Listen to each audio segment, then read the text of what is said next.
నమస్కారం. ఈ వీడియో ముఖ్యంగా ఏలినాటి శని గురించి తెలుసుకోండి. ఏలినాటి శని వచ్చిన తర్వాత చాలామంది భయపడతారు, బాధపడుతుంటారు. అయితే ఈ ఏలినాటి శని వస్తే మాకు దోషాలు, కష్టాలు తప్పవా అని చాలామంది అడుగుతూ ఉంటారండి. అంటే ఏలినాటి శనిని ముఖ్యంగా సార్ధాని సప్తవర్షాని అని చెప్పారు. అంటే ఏలినాటి శని శాస్త్రానుసారం మీ జాతకంలో ఉన్నట్లయితే చాలా వరకు ఈ కష్టాలనేవి తప్పయండి. 7.5 సంవత్సరాలు కూడా ఏలినాటి శనిలో శాస్త్రరీత్యా చాలా బాధలే ఉంటాయండి. అంటే ఏలినాటి శనిలో మీ జాతకంలో ఉన్నటువంటి శని బలాన్ని బట్టి చెప్పొచ్చు. ఇక ఏలినాటి శని వచ్చింది, ఇక మాకు బాధలు తప్పవా, ఇక మేము చాలా ఇబ్బందులు పడాలనా అంటే శాస్త్రంలో శనికి పరిహారం కూడా ఉందండి. అంటే శనికి బీజాక్షర మంత్రాలు ఇవ్వడం జరిగింది. మరి శని పరిహారాలు ముఖ్యంగా దాన ధర్మాలు ఇవ్వడము, శని జపమంత్రం చేయడం ద్వారా కూడా మంచి ఫలితాలు అనేవి ఉంటాయి. ఏలినాటి శనిలో ముఖ్యంగా చాలా ఇబ్బందికరమైనటువంటి గండాలు రావడం, చాలా వరకు శని మిమ్మల్ని పరీక్షిస్తాడండి. చాలా వరకు శని పెట్టే బాధలను, శని కర్మను బట్టి మీకు కొన్ని బాధలు అనేటివి ఆయన మీకు ఒక పరీక్ష పెడతాడు. మరి దాంట్లో మీరు ధైర్యంగా ఎదుర్కోవాలి. మరి కష్టాలు ఎదురవుతాయి. వీటన్నిటిని ఎదుర్కోవాలి అంటే మీ కర్మానుసారం వచ్చినటువంటి శని ఫలితము, దానికి శని జపమంత్రము చాలా ముఖ్యమైనది దీంట్లో. ఏలినాటి శనిలో ఓరా శాస్త్రంలో ఫలదీపికలో చెప్పినట్లు శని శాస్త్రరీత్యా అయితే చాలా కష్టాలే ఉంటాయండి. ఇంకా ఇందులో ఏ మాత్రము మినహాయింపు అనేది ఉండదు, ఏ మాత్రము తగ్గింపు అనేది ఉండదు. మరి ఈ ఏలినాటి శని ప్రభావాన్ని ఎలా తప్పించుకోవాలి అనేది మీరు తెలుసుకోండి. ఇక మీరు పఠించేటటువంటి శని అష్టోత్తరంలో ఒక మాట కూడా చెప్పడం జరిగిందండి. అది ఎలాగంటే కలత్ర పుత్ర శత్రుత్వ కారకాయ నమః.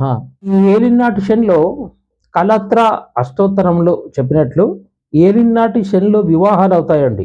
కలత్రం కలత్రం అంటే భార్య, ఇక పుత్ర అంటే సంతానం కలగడం, శత్రుత్వ శత్రుత్వ అంటే ఈ ఏలినాటి శనిలో మీరు చేస్తున్నటువంటి పనులకు శత్రుత్వం అనేది ఏర్పడుతుంది.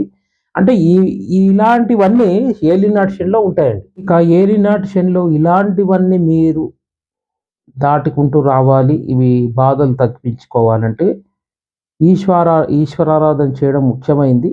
మృత్యుంజయ మహామంత్రం, ఇక ఆంజనేయ స్వామి అర్చన, హనుమాన్ చాలీస పఠనం, వెంకటేశ్వర స్వామి సహస్రనామార్చన చాలా ముఖ్యమైనటువంటివండి ఇవి. ఏలినాటి శని ప్రారంభం అవుతూనే చాలామంది మానసికమైనటువంటి భయం అనేది ఏర్పడుతుందండి. ఏలినాటి శనిలో మానసిక భయం అనేది మొదలు ప్రారంభం అవుతుంది. ఇక ద్వాదశలో శని ఉన్నట్లయితే బృహత్పర హోరాశాస్త్రంలో చెప్పినట్లు మీరు ఎత్తు నుంచి పడిపోవడం జరుగుతుంది. అంటే ఇంట్లో కాలు జారి పడడము, మీరు ఏమీ చేయకున్నా కూడా తరచుగా దెబ్బలు తగలడమను జరుగుతుంది. అంటే తరచుగా దెబ్బలు తగులుతూ ఉంటాయి, కాళ్ళకు బాగా తగులుతాయండి. పైగా ఎత్తు నుంచి కూడా పడడానికి చాలా ఆస్కారం ఉంది. మెట్లు ఎక్కినా దిగినా కూడా జారి పడడం అనేది జరుగుతుంది. అంటే ఏలినాటి శనిలో ఇవి తప్పకుండా జరుగుతాయండి. శని రవిపుత్రం యమాగ్రజం అన్నట్లు మనము సూర్య నమస్కారాలు చేసిన, నిత్యం ఆదిత్య హృదయం చదివిన మన ఆరోగ్యం పట్ల సూర్య భగవానుని కరుణ ఎలా ఉంటుందో అలాగే రవిపుత్రుడైనటువంటి శని ధ్యానం, మంత్రధ్యానం చేయడం, నిత్యం ఏలినాటి శనిలో నిత్యం మంత్రధ్యానం చేయడం వల్ల మీరు చాలా వరకు ఏలినాటి శని బాధల నుంచి తప్పించుకున్న వారవుతారండి. అందుకే ఏలినాటి శని రాగానే ఏదో అయిపోతుంది, ఏదో మాకు రాబోతుంది అని ఎలాంటి బాధపడకూడదు. శని ధ్యానం ఇచ్చారు మహర్షులు. శని ధ్యానం బాగా పఠించడం చాలా ముఖ్యమైన పరిహారం. ఈ ఏలినాటి శనిలో రాగి చెట్టు దగ్గర నువ్వుల దీపం వెలిగించడం చాలా మంచి పరిహారం.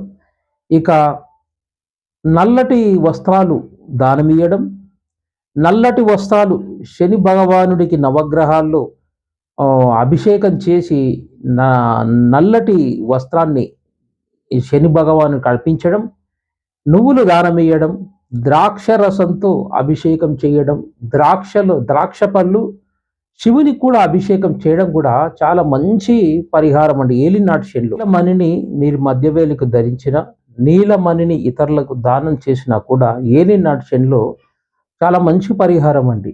ఇవన్నిటికీ కాకుండా ఇక ముఖ్యమైనది శాస్త్రంలో చెప్పినటువంటి అశ్వత్థ ప్రదక్షిణ చేసిన, అంటే అశ్వత్థ ప్రదక్షిణ ఆ మొదట్లో ఉన్నటువంటి, అంటే జ్యేష్ఠాదేవి కొలువై ఉన్నటువంటి రాగి చెట్టు వేరులో శని భగవానుడు అక్కడ ఉంటాడండి. మీకు తరచుగా మతిమరుపు రావడం, చేస్తున్న పని జాప్యం జరగడం, మీకు వీసా కానీ పాస్పోర్ట్ విషయంలో కానీ వీసాలు రాకుండా ఆగిపోవడం, విదేశాలు వెళ్ళాలన్నా స్వదేశానికి రావాలన్నా ఇబ్బందులు కలుగుతూ ఉండడం, మీరు ఇతరులకు ఏదైనా సలహా ఇచ్చినా కూడా మీ పైన నిందలు రావడం, తప్పు మీదే అని చెప్పేసి మీ పైకే రావడం అనేది జరుగుతాయండి. అంటే మీరు చెయ్యని దానికి నేరాలు కూడా ఆరోపించడం అనేది జరుగుతుంది. అంటే మీ పైన దొంగతనం మోపడం కానీ, మీ పైన ఆరోపణలు మోపడం కానీ, ఇలాంటివన్నీ శని దోషాల వల్ల కలుగుతాయండి. ముఖ్యంగా తరచుగా కాళ్లకు దెబ్బలు తగులుతూ ఉన్నా, చేతులకు తగులుతూ ఉన్నా, ఎత్తు నుంచి కింద పడుతూ ఉన్నా ఇలాంటివన్నీ వస్తుంటాయి. అంటే ఎక్కువగా శత్రుత్వం పెరుగుతూ ఉంటుంది మీ అక్కచెల్లెల్లో కానీ, అన్నదమ్ముల్లో కానీ, మీ స్నేహితుల్లో కానీ. అయితే ఇక దీనికి ఇక కోర్టు వ్యవహారాలు కానీ, పోలీస్ స్టేషన్లో కానీ గొడవలు రావడం, మీకు వ్యాపారం సడన్గా పోవడం జరుగుతుంది. ఇక కోర్టు చుట్టూ ఎక్కువ తిరగడం, అనారోగ్య సమస్యలు రావడం, డబ్బు ఆర్థికంగా చాలా మీకు ఇబ్బందులు కలగడం, ఉన్న డబ్బు ఉన్న నగలు కూడా తాకట్టు పెట్టడం, ఇలాంటివన్నీ జరుగుతూ ఉంటే మీరు వెంబడే మీ జన్మజాతక పరిశీలన చేసుకొని శని ఎలా ఉన్నాడో చూపించుకోవాలి. అంటే శని ఎప్పుడైనా జన్మ లగ్నంలో ఉన్నప్పుడు, ద్వితీయంలో ఉన్నప్పుడు, షష్టలో, అష్టమంలో ఉన్నప్పుడు, వ్యయస్థానంలో ఉన్నప్పుడు ఇలాంటివన్నీ దోషాలు అనేవి కలుగుతాయండి.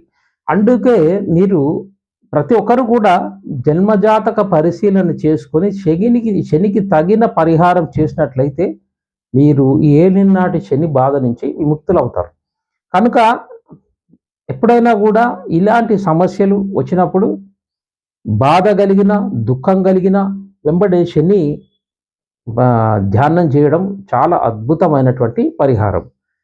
కావున మీరందరూ జన్మజాతక పరిశీలన చేసుకోండి. కింద ఉన్న స్క్రోలింగ్లో ఉన్న నెంబర్ మీరు కన్సల్టేషన్ తీసుకోండి. మీరు చేస్తున్న పనిలో జాప్యం జరిగిన, గొడవలు అవుతున్నా మీరు వెంబడే జన్మజాతకం చూయించుకొని శని ఎలా ఉన్నాడు, దానికి ఎలాంటి పరిహారం చేసుకోవాలనేది తెలుసుకోండి. సర్వేజన సుఖినో భవంతు.